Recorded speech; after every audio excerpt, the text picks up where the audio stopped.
చెప్పినా కూడా ఆఫీస్ చుట్టూ తిరుగుతూనే ఉన్నారు సార్. ఇప్పుడు కూడా మీతో గోడు చెప్పుకుంటానని నా ప్రాణం దూడేస్తున్నారు సార్. అయ్యో, రైతు తన 10 వేళ్లు మట్టిలో పెడితే గాని మన 5 వేళ్లు నోట్లోకి వెళ్ళావు. అడంగల్ 13వ కాలంలో అతను పేరు రాసి తీసుకునిరా, నేను సంతకం పెడతాను. గవర్నమెంట్ కోర్టుకు వెళ్తుంది, అది కోర్టులో తేలే లోపు నేను రిటైర్ కూడా అవుతాను. ఈ లోపు రైతు వ్యవసాయం చేసుకుంటాడు. అయ్యా చచ్చేలోపు 1 సెంటు భూమి కన్నా ఆసామిని అవుదాం అనుకున్నానయ్యా. నీ వల్ల నా కళ నెరవేరింది. నువ్విచ్చే ఆ మట్టిలో మాణిక్యాలు పండిస్తానయ్యా, మాణిక్యాలు పండిస్తా. చూస్తా ఉండు మళ్ళా. ఒక్కొక్క మనిషి ఇంత పని చేయొచ్చా? మనం ఏళ్ల కొద్దీ చేయని పనిని కొన్ని వారాల్లో చేయించాడు. ఆయన మొగలాయి సార్. లేదంటే రోజు 6 గంటలకు ఆఫీసు బేగ వేసే టయానికి 56 మంది వెయిట్ చేస్తూ ఉండేవారు. ఇంకా అరగంట టైం ఉంది, 2-3 కన్నా ఎక్కువ లేరు. ఆయన ఏదో మాయ చేశాడు సార్. పెద్ద మాయ చేశారా. మనం ఎంతో మంది దగ్గర పనిచేసాం. కాలం నీడలో వాళ్ళందరినీ మర్చిపోయాం, కానీ ఇతని నీడలో కాలాన్నే మర్చిపోయాం. గుర్తుండిపోతారా? రే అనంతు, పెద్దమ్మ చెప్పింది వదిన చెప్పిందని సాకుతో నువ్వు టౌన్లో షాపింగ్ అయిపోయాక ఆఫీస్కి వచ్చిన డిస్టర్బ్ చేయొద్దు. సర్లేనా ఒక్కసారికి ఈడు చూడు, నడి రోడ్డు ఎటా నడుస్తుడా ముసలోడా.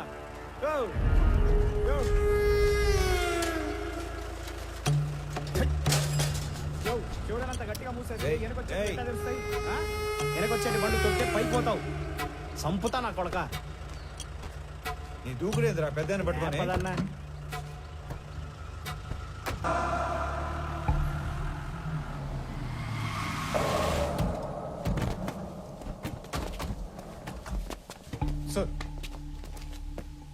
ఇంత కష్టమైన పని అని తెలియక పెద్ద పోసు కొట్టి మిమ్మల్ని నమ్మి ఈ పని టేకప్ చేశా. తిక్కలాడు తినాలకి వెళ్తే మెట్లు ఎక్కను దిగను సరిపోయింది.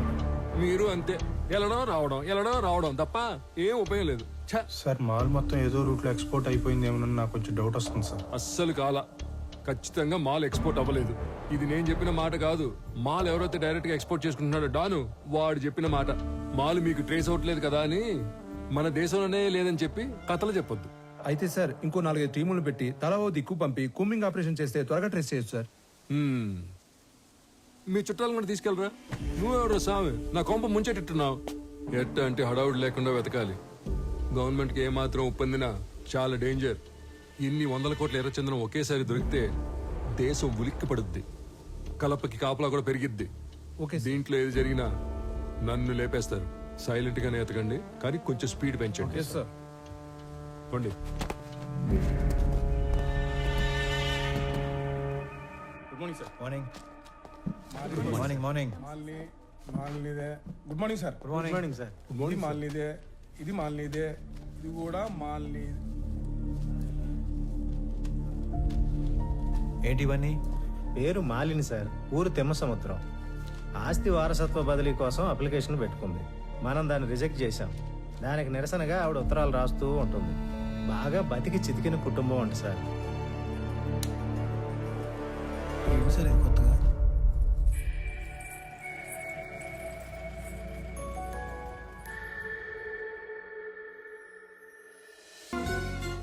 ఎన్నేళ్ళైంది నిన్ను చూసి, అయినా నువ్వు అసలు ఏం మారలేదు. రా కూర్చో. పర్లేదు, ఇక్కడ కూర్చుంటాను.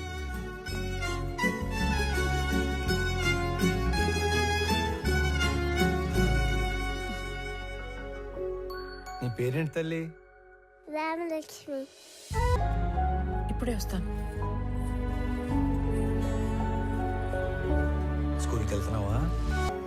Good girl. తీసుకోరామా. ఇప్పుడు చెప్పు, మన ఊరికి ఎప్పుడు వచ్చావు? నీకు ఒక్కడే కొడుకు కదా?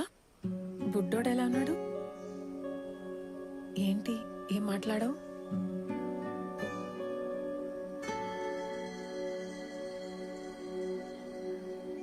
అసలు ఏం జరిగింది? రామా, నువ్వు వెళ్ళి ఆడుకో తల్లి.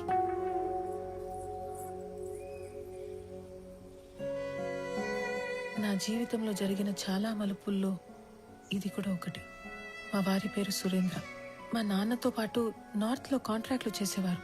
నా పెళ్లికి ముందు నుంచి కూడా మా నాన్నకి బాగా ఇష్టమైన వ్యక్తి. అమ్మ నాన్న కాలం చేశాక ఇక్కడే సెటిల్ అయ్యాం.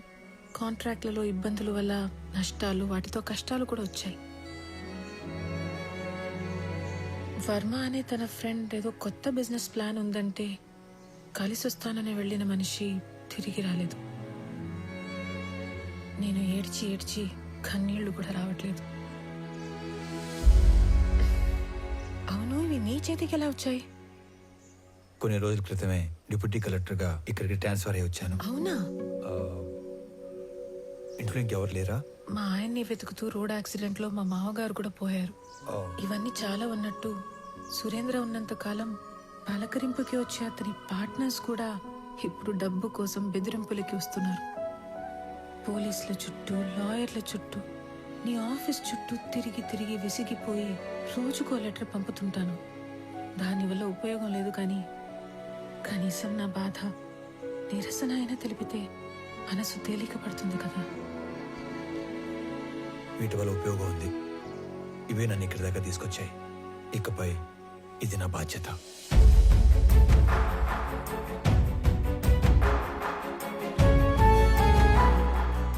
నా వల్ల ప్రేమలో ఓడిపోయినా ఆ బాధని లోపలే దిగమింగుకొని చిరునవ్వుతో వెళ్లిన రామ నాకు దూరమయ్యి దాదాపు 7 సంవత్సరాలయ్యింది.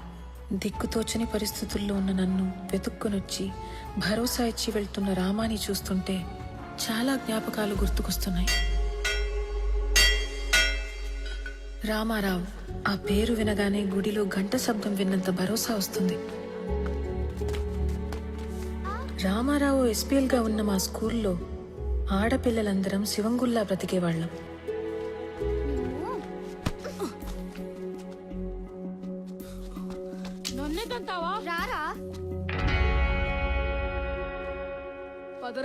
అదేంటో మొదటిసారి రామాని చూసిన రోజు నుంచి మాకేదో తెలియని బంధం ఉన్నట్లు అనిపించింది. ఏ అనంతు, చీమల్ని ఎందుకు చంపుతాండవరా? మాస్టర్ పాట మొదలు పెట్టినారు, లోపలి పో. కాలక్రమేణా మా అనే మాట పోయి మన అనే భావనతోనే బ్రతికేశాం. హిందీ లాంగ్వేజ్ అంటే ఏంటి? జాతీయ భాష, నేషనల్ లాంగ్వేజ్. మీకు తెలుగు రాకపోయినా పర్వాలేదురా, హిందీ రాకపోతే మీరెవ్వరూ దేనికి పనికిరారు. సార్, మాతృభాషతో పాటు పరభాష నేర్చుకోవడం తప్పు కాదు సార్. ఓహో. కానీ మాతృభాషను హేళన చేయకూడదు సార్. హిందీ మన జాతీయ భాష కాదు సార్, అధికారిక భాష. ప్రతి విషయంలోనూ రామారావు శైలి, చూసే విధానం ప్రత్యేకంగా ఉంటాయి. రోజులు గడిచే కొద్దీ మా వయసుతో పాటు మా మధ్య ప్రేమ కూడా పెరిగింది.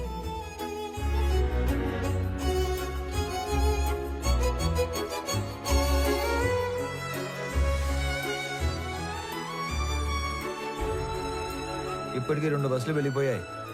నువ్వు నన్ను వదలకపోతే లాస్ట్ బస్ కూడా వెళ్ళిపోతుంది. అవునా?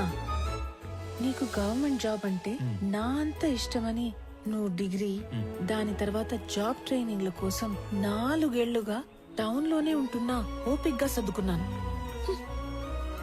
ఇక నా వల్ల కాదు. ఆ జాబ్ ఏదో వెంటనే కొట్టేసి నా మెడలో తాళి కట్టి నన్ను పెళ్లి చేసుకోరామా? 1 నెలలో టెస్ట్, ఇంటర్వ్యూ అన్నీ అయిపోతాయి.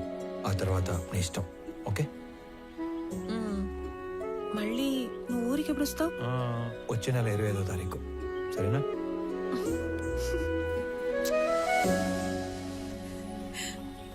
పెళ్లి తర్వాత జీవితం గురించి చాలా కళ్ళు కన్నాను.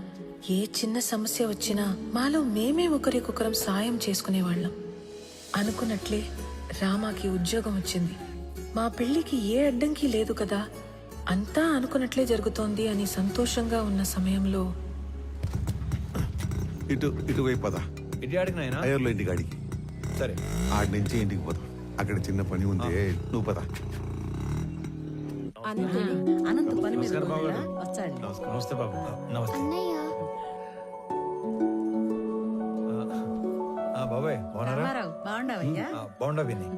ఏంటి మహాలక్ష్మి? కూర్చోండి బాబు. ఇదిగో అబ్బాయి వాళ్ళు వచ్చారు, అమ్మాయిని తీసుకురండి. అలాగే అండి.